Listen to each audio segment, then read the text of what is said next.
तो हम लोग स्टार्ट करते हैं आज से chemical bonding and molecular structures. ठीक है, ये हम लोगों का इनऑर्गेनिक केमिस्ट्री का सबसे इंपॉर्टेंट और क्लास 11th का सबसे ज़्यादा इंपॉर्टेंट चैप्टर्स है। ठीक है, तो देखो इसके अंदर में जो हम लोगों को टॉपिक जो कवर करना है, जैसे कि बॉन्ड कॉन्सेप्ट, यानी कि कोई भी बॉन्ड क्यों बनता है, चाहे वो कोवलेंट बॉन्ड हो, आयनिक बॉन्ड हो, या डेटिव बॉन्ड हो, या हाइड्रोजन बॉन्ड हो, तो ये बॉन्ड कॉन्सेप्ट के बारे में जानना होगा। फिर यहाँ पे हम लोग को पढ़ना पड़ेगा Kossel Lewis approach. That means इसके थ्रू हम लोग को ये जानने, ये दोनों कॉन्सेप्ट, ये दोनों लॉ, ये दोनों मिलकर ये बताए कि कोई भी कंपाउंड बॉन्ड फॉर्मेशन क्यों करता है। फिर हम लोग पढ़ेंगे आयोनिक बॉन्ड, उसी तरह से पढ़ना होगा हम लोगों को कोवलेंट बॉन्ड। फिर हम लोग को पढ़ना पड़ेगा कि बॉन्ड कैरेक्टरिस्टिक कैसा है, जैसे कि आपने पढ़ा होगा बॉन्ड लेंथ, बॉन्ड एंगल, है ना, इस तरह का जो भी फीचर्स होते हैं बॉन्ड से रिलेटेड वो हमें इसमें डील करेंगे। फिर हम लोग का फैजांस रूल एक होता है, उसके बारे में पढ़ना पड़ेगा। फिर डाइपोल मोमेंट पढ़ना पड़ेगा, कोई भी कंपाउंड पोलर होता है या नॉन पोलर होता है वो हम लोगों को डाइपोल मोमेंट से एग्जैक्टली पता चल जाएगा। आपने हमेशा सुना होगा कि बेंजीन में नॉन पोलर कंपाउंड, जैसे कि बेंजीन में सोडियम क्लोराइड डिजॉल्व नहीं करता, बट सोडियम क्लोराइड जो सॉल्ट होता है वो आपका जाके पानी में डिजॉल्व हो जाता है। तो पानी में डिजॉल्व क्यों होता है? क्योंकि पानी पोलर होता है, सोडियम क्लोराइड भी पोलर है। तो ये डाइपोल मोमेंट से हम लोग पता कर सकते हैं कोई भी कौन सा कंपाउंड पोलर है, कौन सा कंपाउंड नॉन पोलर है। फिर हम लोग पढ़ेंगे valence shell electron pair repulsion theory. ठीक है, ये भी एक थ्योरी है, इसके के बारे में पढ़ेंगे। फिर हम लोगों को valence shell electron pair repulsion theory, ये रिपीट हो गया बार बार। अच्छा, उसके बाद हम लोग पढ़ेंगे वैलेंस बॉन्ड थ्योरी। ठीक है, वैलेंस बॉन्ड थ्योरी आ जाएगा, कोवलेंट कंपाउंड का वैलेंस बॉन्ड थ्योरी। उसके बाद हम लोग पढ़ेंगे हाइब्रिडाइजेशन। हाइब्रिडाइजेशन मेनली होता है कि मिक्सिंग ऑफ एटॉमिक ऑर्बिटल्स। ठीक है, दो ऑर्बिटल्स का जो मिक्सिंग आएगा उसी को हम लोग हाइब्रिडाइजेशन कहते हैं। फिर हम लोग का एक आता है एमओटी। एमओटी का मतलब होता है मॉलिक्यूलर ऑर्बिटल थ्योरी। ठीक है, ये क्या बताया, जैसे कि हम लोग जानते हैं कि O2, तो जैसे आपने इससे पहले पढ़ा होगा क्या कन्फिग्रेशन में, आपने ऑक्सीजन का एटॉमिक नंबर 8 होता है, आपने इसका कन्फिग्रेशन किया होगा, लेकिन आपने अभी तक का शायद आपको ये नहीं याद होगा कि आपने इसका O2 का कन्फिग्रेशन आपने अभी तक नहीं किया। तो ये क्योंकि ये एटम्स है, तो एटम्स का कन्फिग्रेशन हम लोगों ने इस तरह से कर लिया था 1:2, 2:2, 2p4, ये हम लोगों का एटॉमिक कन्फिग्रेशन था। बट ये अब हम लोगों का मॉलिक्यूल बन चुका है, तो अब इसका डील हम लोगों का इस यहाँ पे हम लोग करते हैं मॉलिक्यूलर ऑर्बिटल थ्योरी में। ठीक है, तो आज हम लोग स्टार्ट करते हैं सबसे बेसिक पे बॉन्ड कॉन्सेप्ट से रिलेटेड। इतना आप लोग राइट डाउन कर लेना।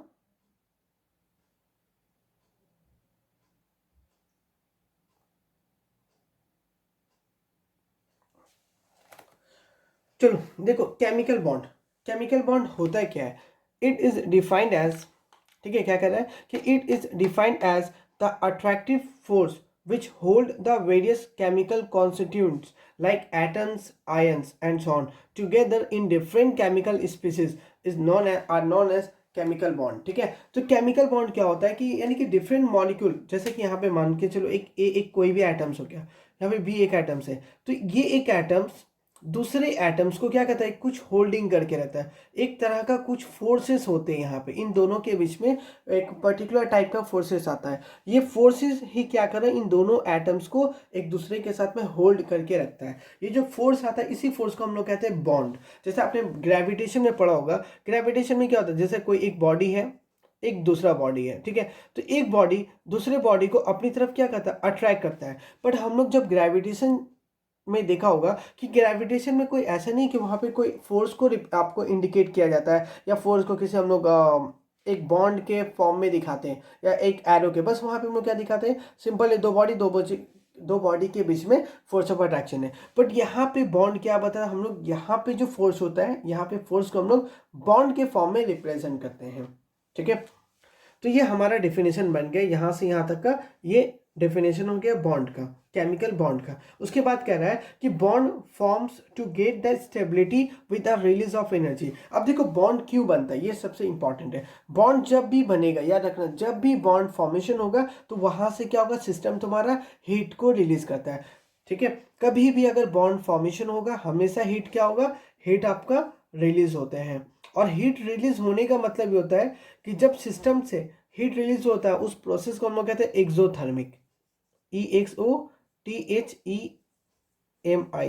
एक्सोथर्मिक। ठीक है, क्योंकि बॉन्ड फॉर्मेशन होता है स्टेबिलिटी को गेन करने के लिए, इसलिए वो लोग क्या करता है, हीट को रिलीज करता है, हीट को सिस्टम से बाहर निकलता है। इस प्रोसेस को हम लोग क्या है, जब हीट सिस्टम से बाहर निकलता है तो उस प्रोसेस को हम लोग क्या देंगे, एक्सोथर्मिक। तो इसका मतलब ये हो गया कि बॉन्ड फॉर्मेशन एक तरह का एक्सोथर्मिक प्रोसेस हो गया, ठीक है। तो हम यहां से ये लिख सकते हैं कि बॉन्ड फॉर्मेशन इज एन, इस स्टेटमेंट को कंप्लीट लिख कर सकते हैं हम लोग यहां से, bond formation is an exothermic process, ठीक है। तो बॉन्ड फॉर्मेशन एक तरह का हम लोगों का एक्सोथर्मिक प्रोसेस हो जाता है।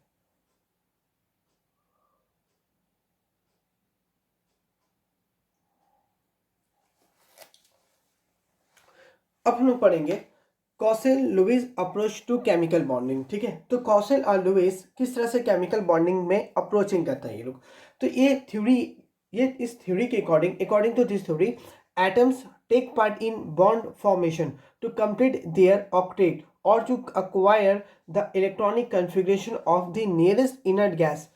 सो this can be achieve by losing, gaining और शेयरिंग द इलेक्ट्रॉन्स, ठीक है। तो यहाँ पे कह रहा है कॉसेल लुईस ये कहता है कि कोई भी स्पीसीज जो बॉन्ड फॉर्मेशन करता है, चाहे वो कैटायंस है, एनायंस, कोई भी हो, जो बॉन्ड फॉर्मेशन करता है या फिर जो भी एटम्स बॉन्ड फॉर्मेशन में पार्टिसिपेट करता है, वो इसलिए करता है ताकि उसका जो ऑक्टेट हो वो कंप्लीट हो जाए। अब उसका क्या हो जाए, ऑक्टेट उनका कंप्लीट हो जाए। अब वो ऑक्टेट किस तरह से कंप्लीट कर सकता है, या तो इलेक्ट्रॉन को लूज करके, जैसे आपने अक्सर देखा होगा कि जो मेटल्स होता है वो हमेशा इलेक्ट्रॉन को लूज करता है ना। आपने देखा होगा जैसे कि ग्रुप वन में जो मेटल्स होता है, लिथियम, सोडियम, ग्रुप वन का जो मेटल्स आ जाएगा, लिथियम, सोडियम, पोटेशियम, रुबिडियम, ये सारे मेटल्स क्या करता है, एक इलेक्ट्रॉन को लूज करता है। उसी तरह से आप देखना कि आपका जो हेलोजन फैमिली होता है, फ्लोरीन, क्लोरीन, ब्रोमीन, आयोडीन, ये सारे के सारे क्या करते हैं, है ना। जैसे आप देखना क्लोरीन, फ्लोरीन, ब्रोमीन, आयोडीन, ये सारे के सारे ग्रुप 17 से बिलोंग करते हैं, जिन्हें हम लोग हेलोजन फैमिली कहेंगे। ये सबको ही क्या करता है, एक इलेक्ट्रॉन को गेन करता है। उसी तरह से आप देखना ग्रुप वन में जो हमारे पास एलिमेंट आ जाएगा, lithium, sodium, potassium, rubidium, caesium, और एक मेरा फ्रेंसियम, एक मेरा रेडियो एक्टिव होता है, ठीक है। तो ये सारे लोग क्या करते हैं, ये सबको अपना एक इलेक्ट्रॉन को लॉस करता है, एक इलेक्ट्रॉन को लूजिंग करता है, और ये क्या करता है, एक इलेक्ट्रॉन को गेन करता है। देखो जैसे मान लेते हैं फ्लोरीन, हम लोग जानते हैं कि फ्लोरीन का एटॉमिक नंबर 9 होता है। आप उसका कॉन्फ़िगरेशन आपको पता होगा, 1s2, 2s2, 2p5। अब देखो इसका, ये मेरा ऑर्बिट, ये मेरा इनर ऑर्बिट है, इनर ऑर्बिट, दो इलेक्ट्रॉन, जिस इसका ऑर्बिट फील्ड है। अब इस वाले को देखना, इसका ये जो सबशेल है, इसके पास दो इलेक्ट्रॉन फील्ड है। इसका जो ये जो पी सबशेल है, इसके पास 5 इलेक्ट्रॉन है, ठीक है। इसके पास एक इलेक्ट्रॉन और चाहिए ऑक्टेट को कंप्लीट करने के लिए। अगर आप यहाँ पे देखोगे 2s2 2p5, तो ये जो ऑर्टर ऑर्बिट है, इस ऑर्टर ऑर्बिट को अगर एक इलेक्ट्रॉन मिल जाए तो इसके पास कितना हो जाएगा, 5 to 7। अगर एक इलेक्ट्रॉन और ऐड कर लेता है तो इसके पास कितना हो जाएगा, 8 इलेक्ट्रॉन। 8 इलेक्ट्रॉन, दैट मीन्स इसका ऑक्टेट कंप्लीट हो जाएगा, है ना। तो फ्लोरीन को क्या चाहिए, एक इलेक्ट्रॉन ये गेन करना चाहेगा। उसी तरह से आप देखो, जैसे कि हम लोग जानते हैं कि सोडियम का एटॉमिक नंबर, अगर हम सोडियम की एग्जांपल में लेते हैं, हम लोग जानते हैं कि सोडियम का एटॉमिक नंबर 11 होता है। अगर हम इसकी कॉन्फ़िगरेशन ड्रॉ करेंगे तो 1s2, 2s2, 2p6 आ जाएगा एंड 3s1, है ना। अब देखो ये चीज़ है मेरे पास। अब यहाँ पे क्या होता है, इसके पास 3p भी आ जाता है, 3p भी आ जाएगा एंड 3d भी आएगा। बट सोडियम को आप सोचो, इसको तो 3p भी फिलअप करना है और 3d को भी भरना है। तो सोचो कोई भी स्पीसीज क्या उसको 6 इलेक्ट्रॉन देगा, नहीं देगा। उसे एक यहाँ भी चाहिए, दैट मीन्स अगर चलो 3d को छोड़ भी देते हैं तो इसे फिलअप करना है 6 इलेक्ट्रॉन, और इसे भी भरना होगा। दैट मीन्स ये अगर अपना ऑक्टेट कंप्लीट करना चाहेगा तो इसे अपने ऑक्टेट कंप्लीट करने के लिए कितने इलेक्ट्रॉन चाहिए, 7 इलेक्ट्रॉन चाहिए।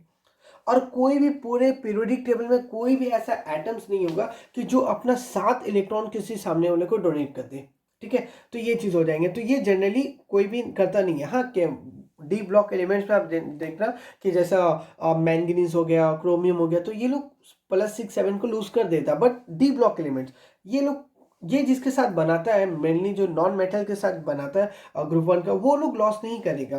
इतना इलेक्ट्रॉन, यानी कि पी ब्लॉक का एलिमेंट कोई भी इतना सारे इलेक्ट्रॉन को लॉस नहीं कर सकता। तो इस वजह से ये क्या करेगा, सोडियम क्या करे, सोडियम देखेगा भाई मुझे तो कोई देगा नहीं 7 इलेक्ट्रॉन, चलो बेटर है हम ही अपना ये वाला जो एक इलेक्ट्रॉन है उसे हम लॉस कर देते हैं। लॉस करने के बाद क्या हो जाएगा, ये Na पॉजिटिव में कन्वर्ट हो जाएगा, 3s1 था, तो ये क्या होगा, Na पॉजिटिव में 1s2, 2s2 एंड 2p6। अब देखो after the losing 1 electron, now ये अपना ऑक्टेट, ये अपना जो इनर, ये तो मेरा आउटर ऑर्बिट था, तो आउटर ऑर्बिट से इलेक्ट्रॉन को लॉस कर दिया। अब देखो क्या हो गया, इसका इनर ऑर्बिट जो था 2s2 2p6 ये कंप्लीट हो गया 8 के टर्म में, दैट मीन्स इसका ऑक्टेट कंप्लीट हो गया। ठीक है, तो ये तो लॉ यही कहता है, जो कॉसल लिविस जो कॉन्सेप्ट होता है वो यही कहता है कि जो एटम्स जो बॉन्ड फॉर्मेशन में पार्टिसिपेट क्यों करता है, बस एक ही रीजन होता है, उसे अपना ऑक्टेट कंप्लीट करना है। अब वो ऑक्टेट किसी भी तरह से कर सकता है, और वो ऑक्टेट कंप्लीट करने के बाद में क्या हो जाएगा, उसका जो कन्फिग्रेशन आ जाएगा वो नियरेस्ट इनर्ट गैस कन्फिग्रेशन के बराबर होगा। जैसे तुम देखो यहाँ पे कितना हो रहा है, देखो 6 to 8 है ना, 8 to 10 आ जाएगा। सो दैट मीन्स इसका जो कन्फिग्रेशन आ रहा है, इसका नियरेस्ट कन्फिग्रेशन कौन सा होता है, नियोन का। हम लोग जानते हैं कि नियोन का एटॉमिक नंबर 10 होता है। अगर उसका कन्फिग्रेशन को ड्रॉ करेंगे 1s2 2s2 2p6 2p6 आ जाएगा, देखो है ना। या तो आप इसके आउटर ऑर्बिट के रिस्पेक्ट में कह सकते हैं कि ये अपना ऑक्टेट कंप्लीट कर रहा है, या फिर इस पूरे के रिस्पेक्ट में हम लोग कह सकते हैं कि इसका जो कन्फिग्रेशन आ रहा है वो नियरेस्ट गैस कन्फिग्रेशन के इक्विवेलेंट आ जा रहा है। इस वजह से ये लोग क्या करता है अपना, इस वजह से ये लोग बॉन्ड फॉर्मेशन में पार्टिसिपेशन करता है। ठीक है, इसे राइट डाउन कर लेना आप लोग वीडियो पर। अब हम लोग यहाँ पे देखते हैं लुईस सिंबल। देखो क्या कर रहे हैं कि valence electrons are reported by dots around the chemical symbol of element. ठीक है, देखो एलिमेंट का जो केमिकल सिंबल होगा उसके सराउंडिंग में या उसके अराउंड में हम लोग क्या करेंगे, जो वैलेंस इलेक्ट्रॉन होगा, कौन सा इलेक्ट्रॉन याद रखना, टोटल इलेक्ट्रॉन्स नहीं, ठीक है, जो मेरे पास बैलेंस इलेक्ट्रॉन होता है उसे हम लोग डॉट से रिप्रेजेंट कर देंगे। जैसे यहाँ पे देखो, यहाँ पे फ्लोरीन का है, हम लोग जानते हैं कि फ्लोरीन का एटॉमिक नंबर 9 होता है। ठीक है, अगर हम इसका कन्फिग्रेशन को ड्रॉ करेंगे, सो कन्फिग्रेशन क्या आएगा, 1s2 देन 2s2 आ जाएगा, देन 2p5, ये हमारा कन्फिग्रेशन हो गया। यही हमारा क्या होता है, वैलेंस इलेक्ट्रॉन। ये तो मेरा पास इनर ऑर्बिट हो गया, इनर ऑर्बिट फील्ड है पूरा। ठीक है, ये मेरा याद रखना। बहुत सारे गलती क्या करते हैं हम लोग, जब भी कहते हैं इनर ऑर्बिट कौन सा है तो हम लोग इस वाले को कंसीडर करते हैं, ओनली 2p5 नहीं, ये गलत हो जाएगा। ठीक है, इसका जो इनर ऑर्बिट, या कभी भी पूछे इसका बैलेंस इलेक्ट्रॉन क्या होगा, बहुत बार ऐसा होता है कि लोगों से पूछा जाता है कि बताओ इसके पास बैलेंस इलेक्ट्रॉन्स कितना है, तो लोग कहते हैं ये वाला बैलेंस इलेक्ट्रॉन है। भाई ये बैलेंस इलेक्ट्रॉन नहीं है। बैलेंस इलेक्ट्रॉन का मतलब ये जो आपको पूरा सेकेंड ऑर्बिट दिख रहा है ना, इस सभी को हम लोग कहते हैं बैलेंस इलेक्ट्रॉन्स। ठीक है, जैसे यहाँ पे 2s में 2 इलेक्ट्रॉन, तो ये भी एक दो बैलेंस इलेक्ट्रॉन हो गया, 2p में 5, ये भी बैलेंस इलेक्ट्रॉन। तो टोटल मेरे पास बैलेंस इलेक्ट्रॉन कितना आ जाएगा, सो टोटल यहाँ पे आपका जो बैलेंस इलेक्ट्रॉन हो रहे हैं वो कितना आ जा रहा है, 7। ठीक है, यही 7 इलेक्ट्रॉन को हम लोग क्या करेंगे, वही कह रहा है कि around the chemical symbol of element. हम लोग जानते हैं कि फ्लोरीन का केमिकल सिंबल क्या होता है, F आता है, और इसका बैलेंस शेल में इलेक्ट्रॉन कितना है, 7। बस आपको इसी को रिप्रेजेंट कर देना है इस तरह से।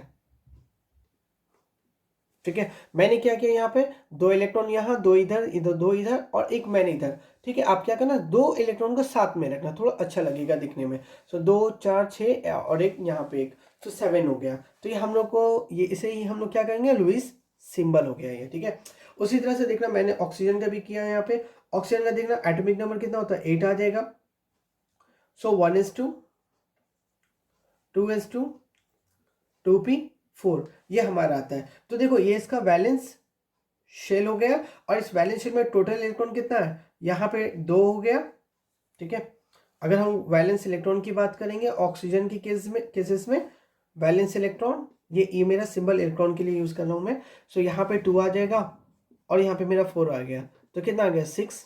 तो अगर हम ऑक्सीजन के लिए करेंगे तो ऑक्सीजन का हम लोग सिंबल जानते हैं, O होता है, उसके बाद 6 आ जाएगा। 2 यहाँ डाल दो आप, 2 यहाँ डाल दो, और 2 आप यहाँ भी डाल सकते हो, कहीं भी डाल सकते हो, 2 2। ठीक है, तो ये हमारा कन्फिग्रेशन आ गया। ठीक है, उसी तरह से हम लोग बेरियम का भी निकाल सकते हैं। अब देखो आपको बार बार कन्फिग्रेशन ड्रॉ करने का दरकार नहीं है।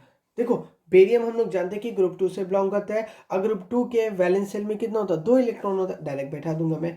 सोडियम हम लोग जानते हैं कि सोडियम का एटॉमिक नंबर 11 आ जाएगा, और सोडियम ग्रुप 1 से बिलोंग करता है, तो इसलिए सोडियम का वैलेंस शेल में 1 इलेक्ट्रॉन आ जाएगा। उसी तरह से अगर आपसे कह दिया जाए बताओ एल्युमिनियम का लुईस डॉट स्ट्रक्चर्स क्या आएगा, तो एक तो मेथड है कि आप कॉन्फ़िगरेशन जो ड्रॉ करो और देखो कि उसका वैलेंस शेल में कितना इलेक्ट्रॉन है, एक ये मेथड होता है। दूसरा मेथड ये है कि आप सिंपल एल्युमिनियम जो बिलोंग करता है ग्रुप 13 से, that means aluminium P block element से बिलोंग करता है, ग्रुप 13 होता है उसका, ठीक है, ग्रुप 13 से बिलोंग करता है, उसमें कुछ नहीं करना आपको, 10 सब्ट्रैक्ट कर दो, 10 सब्ट्रैक्ट कर दोगे 3 आ जाएगा, यही 3 आपका क्या बताएगा, वैलेंस इलेक्ट्रॉन, ठीक है, कुछ नहीं करना। यहाँ पे दो आपको जैसे अच्छा लगे, एक यहाँ डाल दो, एक यहाँ डाल दो, एक यहाँ डाल दो, तो ये मेरा एल्यूमिनियम का कॉन्फ़िगरेशन आ जाएगा। उसी तरह से अगर हम लोग से ये कह दिया जाए कि बताओ सल्फर का क्या आएगा, सल्फर का, चलो आप लोग इस सल्फर का ठीक है, सल्फर का एटॉमिक नंबर 16 होता है। आपको इस सल्फर का लुईस डॉट स्ट्रक्चर्स करके कमेंट में करके बताना है कि सल्फर का लुईस डॉट स्ट्रक्चर्स क्या होगा। चलो मैं ही कर देता हूँ, क्योंकि कमेंट में आप कर कैसे पाओगे क्योंकि केमिकल इसमें स्टेटमेंट नहीं लिखना है, तो इस वजह से कमेंट में नहीं हो पाएगा। चलो मैं इसे कर देता हूँ। देखो सल्फर का एटॉमिक नंबर कितना होता है, 16, सल्फर का एटॉमिक नंबर 16 आ जाएगा। दैट मीन्स सल्फर बिलोंग करता है ग्रुप 16 से, है ना, पी ब्लॉक एलिमेंट के ग्रुप 16 से बिलोंग करता है। तो आपको क्या करना, 16 को सब्ट्रैक्ट कर देना, यानी कि अगर आपको पी ब्लॉक का वैलेंस इलेक्ट्रॉन को निकालना हो, ठीक है, पी ब्लॉक एलिमेंट का वैलेंस इलेक्ट्रॉन को निकालना, तो आपको क्या करना, उसका जो ग्रुप है उसको सब्ट्रैक्ट करना 10 से, तो कितना आ जाएगा मेरे पास, 6 आ जाएगा।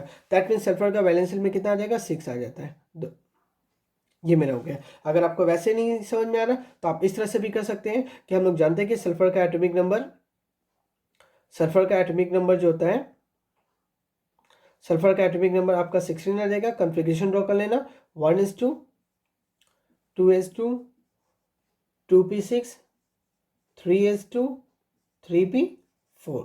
यह हमारा बैलेंस शेल आ जाएगा। इस बैलेंस शेल में 4 इलेक्ट्रॉन पी में और 2 इलेक्ट्रॉन एस में, सो 4 2 + 6, यही मेरा 2 4 6, यही मेरा इलेक्ट्रॉन आ जाएगा। सो यहाँ पे बैलेंस इलेक्ट्रॉन हम लोग को कितना हो रहा है, 6 आ रहा है। इसी 6 इलेक्ट्रॉन को यहाँ पे पुट कर देना। तो ये हमारा हो गया लुईस सिंबल, इसी को हम लोग कहते हैं लुईस डॉट सिंबल भी कहते हैं, ठीक है। इसे आप लोग कॉपी करना, वीडियो पॉज करके कॉपी कर लेना। चलो अब हम लोग पढ़ते हैं ऑक्टेट रूल, ठीक है। देखो ऑक्टेट रूल क्या कहता है, according to octet rule during the formation of a covalent bond, ठीक है, यानी कि जब भी कोवेलेंट बॉन्ड फॉर्मेशन होता है, the atoms attain an inner gas configuration, यानी कि कोवेलेंट बॉन्ड जब भी बनेगा, तो ये रूल ये कह रहा है कि वो एटम्स क्या करेगा, हमेशा इनर्ट गैस कन्फिगरेशन को ऑक्यूपाई करता है, ठीक है, इनर्ट गैस कन्फिगरेशन। अब देखो इनर्ट गैस कन्फिगरेशन का मतलब क्या हुआ, जैसे हम लोग जानते हैं कि हीलियम का कन्फिगरेशन क्या था, 1:2। उसी तरह से हम लोग के पास नेक्स्ट जो इनर्ट गैस आता है हम लोग के पास होता है नियॉन। तो नियॉन का कन्फिगरेशन क्या आता है, हम लोग जानते हैं कि नियॉन जो होते हैं, है ना, जैसा नियॉन, तो नियॉन का कन्फिगरेशन एटॉमिक नंबर 10 होता है 1:2, 2:2, 2p6। That means covalent bond बनने के बाद में जो तुम्हारा जो अल्टीमेटली जो उसके पास जो कन्फिग्रेशन आएगा एटम्स का, वो कैसा कन्फिग्रेशन आएगा, 1:2, 2:2, 2p6 वाला। या तो ये हो सकता है, या फिर नेक्स्ट हम लोग को इनर्ट गैस का आर्गेन होता है जिसका एटॉमिक नंबर 18, सो 1:2, 2:2, 2p6, 3:2, 3p6, ठीक है। नेक्स्ट कॉन्फ़िगरेशन हम लोगों का ये आ जाएगा। तो अब नेक्स्ट जो आएगा हम लोगों का ये कॉन्फ़िगरेशन को बनाएगा, ठीक है, इस टाइप का। तो इसी वही ये कह रहा है, ठीक है, ऑक्टेट रूल। बट ऐसा नहीं है कि ऑक्टेट रूल एकदम यूनिवर्सल है कि हम ऑक्टेट रूल को एकदम यूनिवर्सली कहीं भी अप्लाई कर सकते हैं, ऐसा नहीं है। देखो ऑक्टेट रूल में बहुत सारे क्योंकि ऑक्टेट रूल क्या है, एक बेसिक फॉर्मूला बनाया गया था, इसलिए बहुत सारे इसमें ड्रॉबैक देखा गया। जैसे तुमने देखा होगा PCl5, है ना, देखो PCl5 हो गया, उसी तरह से तुम देखोगे BCl3, यानी कि कुछ ऐसा, देखो इसे हम लोग कहते हैं सेंट्रल आइटम, ठीक है। तो यानी कि बहुत सारे ऐसे कंपाउंड होंगे जिसमें जहाँ पे जो तुम्हारा सेंट्रल एटम होगा उसका तो ऑक्टेट कंप्लीट होता, सराउंडिंग एटम का ऑक्टेट कंप्लीट होगा, बट उसका जो सेंट्रल एटम होता है उसका ऑक्टेट कंप्लीट नहीं होता, ठीक है। जैसे मैं तुमको यहाँ पे एग्जांपल दिखा रहा हूँ, तो अब हम लोग का जो नेक्स्ट हेडिंग आ जाएगा एक्सेप्शन टू ऑक्टेट रूल, ठीक है। यानी कि ऑक्टेट रूल से हम लोगों का क्या कौन कौन सा एक्सेप्शन है। पहला एक्सेप्शन जो आता है वो कुछ यूं है कि incomplete octet of the central atom, यानी कि जो सेंट्रल एटम आएगा उसका ऑक्टेट क्या हो जाएगा, हम लोगों का इनकम्प्लीट होते हैं। जैसे यहाँ पे देखो बोरॉन, ठीक है, BCl3, B for boron, Cl मतलब क्लोरीन, ठीक है। देखो बोरॉन, अगर बोरॉन को देखना, बोरॉन का एटॉमिक नंबर कितना होता है हम लोगों का 5, ठीक है। तो 5 का अगर कॉन्फ़िगरेशन को ड्रॉ करेंगे 1s2 2s2 2p1, so that means boron का वैलेंस शेल में कितने इलेक्ट्रॉन है 3 आ जाएगा। सो बोरॉन का अगर हम लुईस डॉट स्ट्रक्चर को ड्रॉ करेंगे कुछ इस तरह से आएगा, ठीक है। उसी तरह से मेरे पास यहाँ पे क्लोरीन है, ठीक है। अगर क्लोरीन है तो क्लोरीन का एटॉमिक नंबर 17 होता है। अगर हम इसका कॉन्फ़िगरेशन को ड्रॉ करेंगे सो 1s2 2s2 2p6 3s2 3p5, ठीक है। तो इसके वैलेंस शेल में कितना हो गया 5 इलेक्ट्रॉन। तो अगर क्लोरीन का हम लोग लुईस डॉट स्ट्रक्चर को ड्रॉ करना चाहे तो इस तरह से हम लोग ड्रॉ कर सकते हैं, ठीक है। हम लोग इस तरह से ड्रॉ कर सकते हैं 2 4 4 7। चलो ये राइट है कॉन्फ़िगरेशंस। अब अगर सोचो बोरॉन अगर कंपाउंड बनाना चाहेगा तो किस तरह से बनाएगा। बोरॉन इधर हो गया, बोरॉन अपना इधर, एक इधर एक इधर, यहाँ पे एक क्लोरीन इधर एक क्लोरीन इधर एक क्लोरीन इधर, ठीक है। क्लोरीन का लुईस डॉट स्ट्रक्चर को लिख दो, इस क्लोरीन का भी लुईस डॉट स्ट्रक्चर्स, इस क्लोरीन का भी लुईस डॉट स्ट्रक्चर को ड्रॉ कर देना। यहाँ पे एक डाल दो, यहाँ पे इसे एक डाल दो, यहाँ पे। अब देखो ये दोनों क्या मिलके एक बॉन्ड बना लेगा, ये दोनों इलेक्ट्रॉन मिलके बॉन्ड बना लेगा। और फिर ये थोड़ा सा नीचे कर देता हूँ इसे मैं,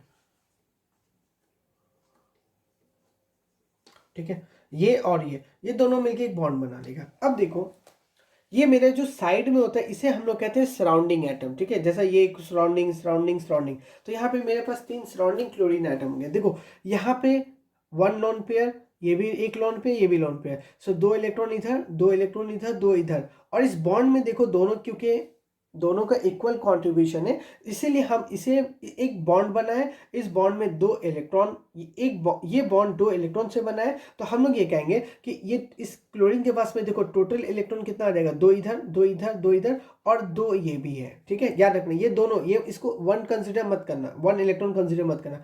ये बॉन्ड 2 इलेक्ट्रॉन से बना है, ये दोनों इसके लिए भी है और ये दोनों इसके लिए भी है। दैट मीन्स ये जो बॉन्ड है दोनों के लिए कॉमन है।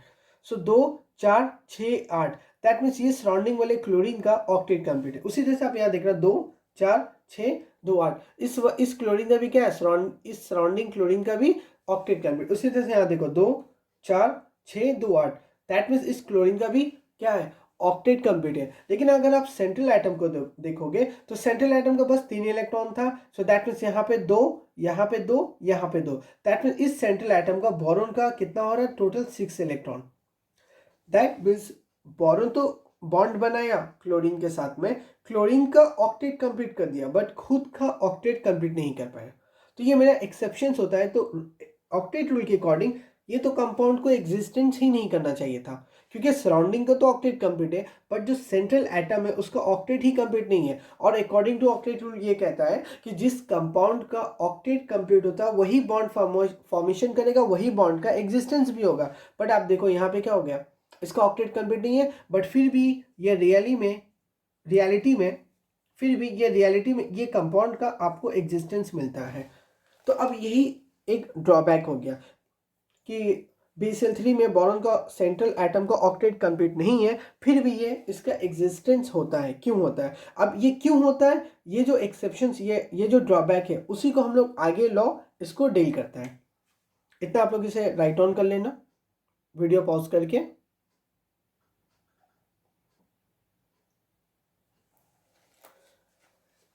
ना। अब हम लोग का जो सेकेंड एक्सेप्शन होता है ऑक्टेट रूल से वो ये होता है कि expanded octet of the central atoms, ठीक है। अब सेंट्रल एटम्स का जो ऑक्टेट होगा वो ऑक्टेट से ज्यादा होते हैं। जैसे यहाँ पे एग्जांपल देखो PCl5 में, ठीक है। अगर आप PCl5 को देखोगे,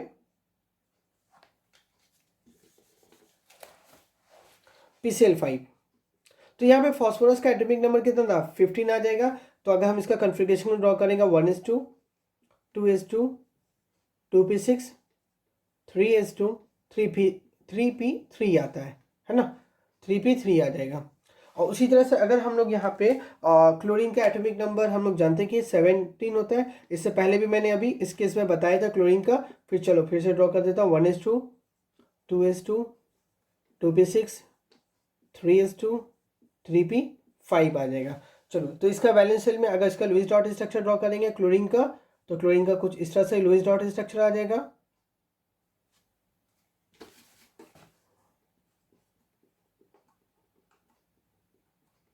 ये हमारा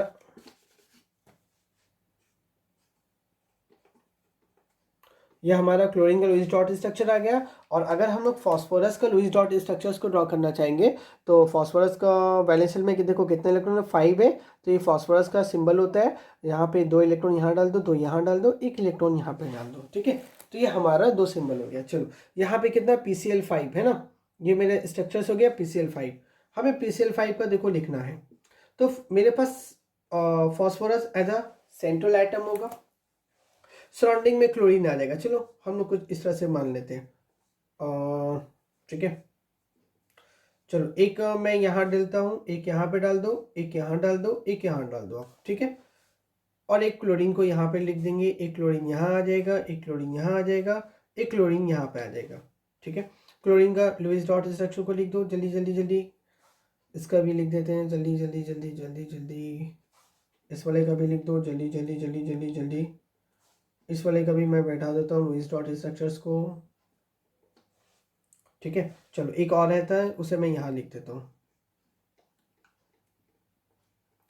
अब देखो ये हो गया मेरे पास में PCl5 का स्ट्रक्चर्स, साइड में लिख देता हूँ मैं PCl5 को, ठीक है। देखो ये दोनों मिलके एक बॉन्ड बनाया, ये दोनों मिलके एक बॉन्ड बनाया, ये दोनों मिलके एक बॉन्ड बनाया।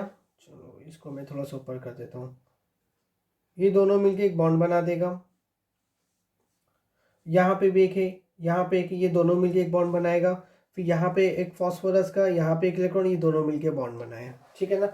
चलो देखो देखो यहाँ पे जो सराउंडिंग एटम है, यहाँ पे मेरा 5 chlorine atom as a surrounding हो गया। देखो इसका ऑक्टेट देखो, 2 4 6 8, ऑक्टेट कंप्लीट, 2 4 6 8। याद रखना ये जो बॉन्ड बन रहा है, एक बॉन्ड में 2 इलेक्ट्रॉन आएगा, और ये जो बॉन्ड होता है दोनों ही के लिए कॉमन है। ऐसा नहीं है कि ये इसके लिए है, ये दोनों के लिए कॉमन है। इसलिए जब मैं इस बॉन्ड के इलेक्ट्रॉन को काउंटिंग करूंगा, तो मैं इसके लिए भी काउंटिंग करूंगा और इसके लिए भी काउंटिंग करना, ठीक है। ऐसा मत करना कि इसके लिए काउंटिंग करना और इसके लिए मत करना, दोनों के लिए ही काउंटिंग करना होगा आपको, ठीक है। उस तरह से 2 4 6 8, 2 4 6 8, 2 4 6 8, 2 4 6 8, ठीक है। तो यहाँ पे हम लोग क्या देख रहे हैं, जो सराउंडिंग एटम है उसका तो ऑक्टेट कंप्लीट है, बट देखो फास्फोरस का 2 4 6 8 10। तो अब इस फ्लोरीन का इलेक्ट्रॉन वैलेंस शेल में कितना आ गया, 8 आ गया।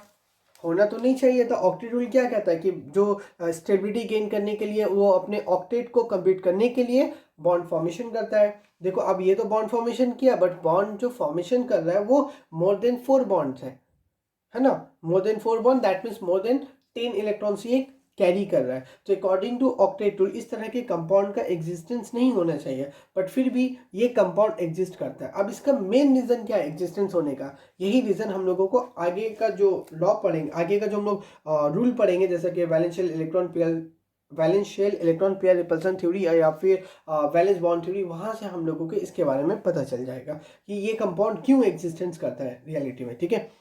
इसको वीडियो पॉज करके राइट डाउन कर लेना।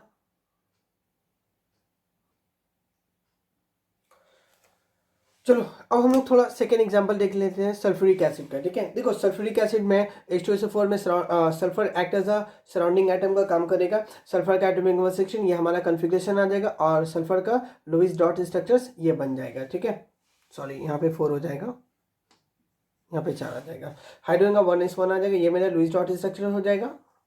ये मेरा सल्फर का लुईस डॉट स्ट्रक्चर, ये हाइड्रोजन का, और ऑक्सीजन का ये हमारा लुईस डॉट स्ट्रक्चर आ जाएगा, ठीक है। देखो हमने ये यहाँ पे ये कर दिया, तो यहाँ पे क्या होगा, एक बॉन्ड यहाँ पे, एक यहाँ पे आ जाएगा, एक यहाँ पे आ जाएगा, एक यहाँ पे इस तरह से बॉन्ड बन जाएगा, यहाँ पे एक बॉन्ड बन जाएंगे, यहाँ पे बॉन्ड बन जाएगा, यहाँ पे बॉन्ड बनेगा, यहाँ पे बॉन्ड बनेगा। तो देखो यहाँ पे ऑक्सीजन का यहाँ पे रह जाएगा 2 लोन पेयर, ये मैंने लिखा था नहीं,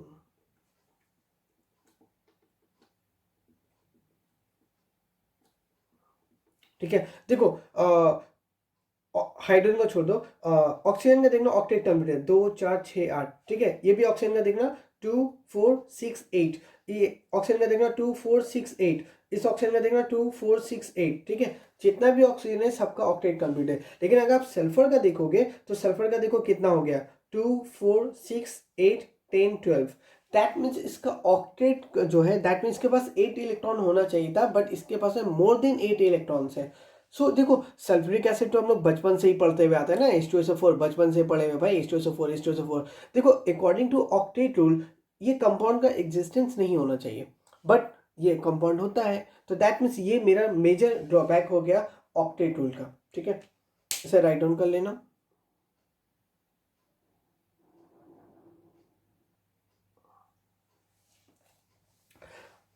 अब हम लोग जो third exception to octet rule होता है वो ऑड इलेक्ट्रॉन मॉलिक्यूल्स, यानी कि जो सेंट्रल एटम होगा उसके पास में ऑड इलेक्ट्रॉन्स आ जाता है। जैसे इसके एग्जांपल में आता है nitric oxide and NO2, that means nitrite oxide, ठीक है। जैसे देखो यहाँ पे मेरे पास ये नाइट्रोजन का कन्फिग्रेशन करके मैंने लुईस डॉट स्ट्रक्चर्स को यहाँ पे ड्रॉ कर दिया है, ठीक है। आपको देखो बार बार कन्फिग्रेशन लिखने का दरकार नहीं है, अगर आपको पता है तो आप डायरेक्ट भी लिख सकते हैं, ठीक है। इसलिए आपको बार बार लिखने का दरकार नहीं है। देखो तो मैं पहले लिखता हूँ नाइट्रिक ऑक्साइड का NO का, तो NO का ये मेरा लुईस डॉट स्ट्रक्चर हो गया, ये बॉन्ड इसके साथ बनाएगा, ये बॉन्ड इसके साथ बना देगा। देखो ये जो मेरे पास ऑक्सीजन है तो इसका देखना 2 4 6 8 2 4 6 8, दैट मीन्स ऑक्सीजन का ऑक्टेट तो कंप्लीट है। अब अगर नाइट्रोजन का देखो तो नाइट्रोजन का मेरे पास वैलेंस शेल में कितना आता है 5 इलेक्ट्रॉन्स आ जाएगा और एक लोन पेयर रहेगा यहाँ पे, ठीक है। सो अगर नाइट्रोजन का देखोगे 2 4 6 एंड 7, दैट मीन्स अब इसके पास ऑक्टेट कंप्लीट नहीं है, और इसके पास जो एक इलेक्ट्रॉन है वो किस टर्म में है ऑड के टर्म में है ना, 7 इलेक्ट्रॉन्स। हम लोग जानते हैं 7 कौन सा नंबर होता है ऑड नंबर होता है। सो दैट मीन्स इसके पास ऑड इलेक्ट्रॉन है, इस वजह से इसे हम लोग क्या कह देंगे ऑड इलेक्ट्रॉन मॉलिक्यूल्स। उसी तरह से आप देखना नेक्स्ट एग्जांपल में जो हम लोगों का यहाँ पे दिया हुआ है वो है हमारा एग्जांपल यहाँ पे नाइट्राइट, ठीक है, NO2 माइनस। तो यहाँ पे आप देखना यहाँ पे ऑक्सीजन का आ जाएगा, ये कन्फिग्रेशन ड्रॉ कर दिया। यहाँ पे क्या था मेरे पास NO2 माइनस, ठीक है। यहाँ पे हम लोग का साइन दिया हुआ था NO2 माइनस पर,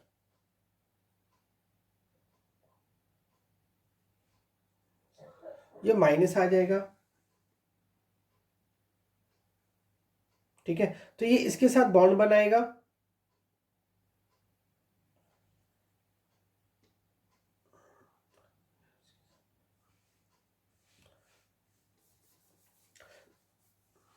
तो अब